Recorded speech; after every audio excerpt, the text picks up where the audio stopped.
Hi there, it's Alyssa Ferendorf. Rambo and I are here to review some of the big takeaways from our administrator interview.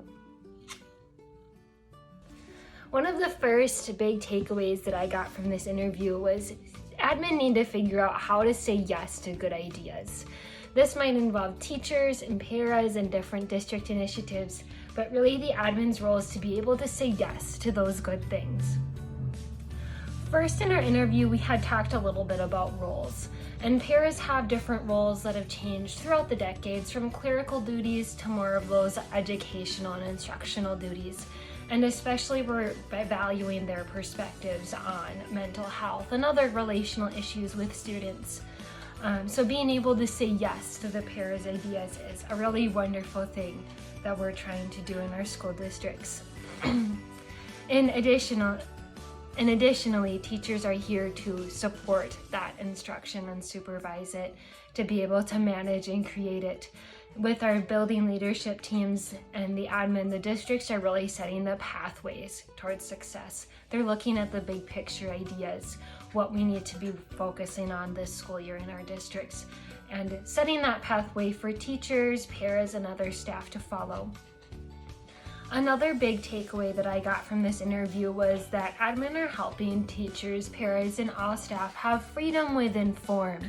So we want to create equitable instruction within our gen ed rooms especially. So we need to be teaching similar content, but it's having the freedom to build relationships with students in the best way that we know how as teachers, and also being able to deliver that instruction within our talents and gifts.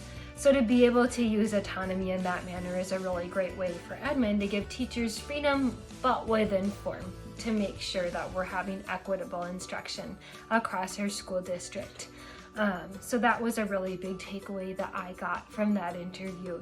Saying yes to good ideas, having freedom in form, and then lastly, remembering that people don't leave jobs, they leave leaders. We might be able to provide somewhat good pay and benefits compared to other industries. I know we'd like to be able to offer our teachers more, and especially our paras and non-certified staff. But remembering that people largely leave management, they leave leaders, they leave bosses.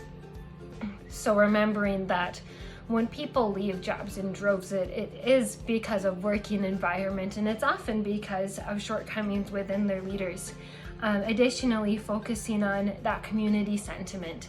When the public is unsupportive of teachers, it becomes a difficult environment to work with. Policymakers creating difficulties and barriers for teachers to be able to do their jobs and to do them well. So to recap, a lot of what we focused on in our interview was saying yes to those good ideas, making sure that certified and non-certified staff, that they can come up and grow professionally, be able to bring ideas to leadership teams, and to be able to find ways to say yes to those, to give freedom in form, to be able to give teachers, paras, and other staff, of course, the autonomy to do what they feel they should be doing with their students, but within certain bounds, that we want to stick to our district goals, make sure that we're following the big picture plans, leading the district where it needs to go, but giving teachers the autonomy within that to deliver instruction in their own specific way, and to be able to build the unique relationships that they have with their students is also important. And then, of course, to remember that people don't just leave jobs, they leave leaders. So making sure that our leadership team is really strong and building those connections with other colleagues within those frames, that we're working within the hierarchy of some of the structural frames, but also using the symbolic frames to make sure that we're using ceremonies, we're using acknowledgement of staff, to promote staff retention and to build a positive community and workplace.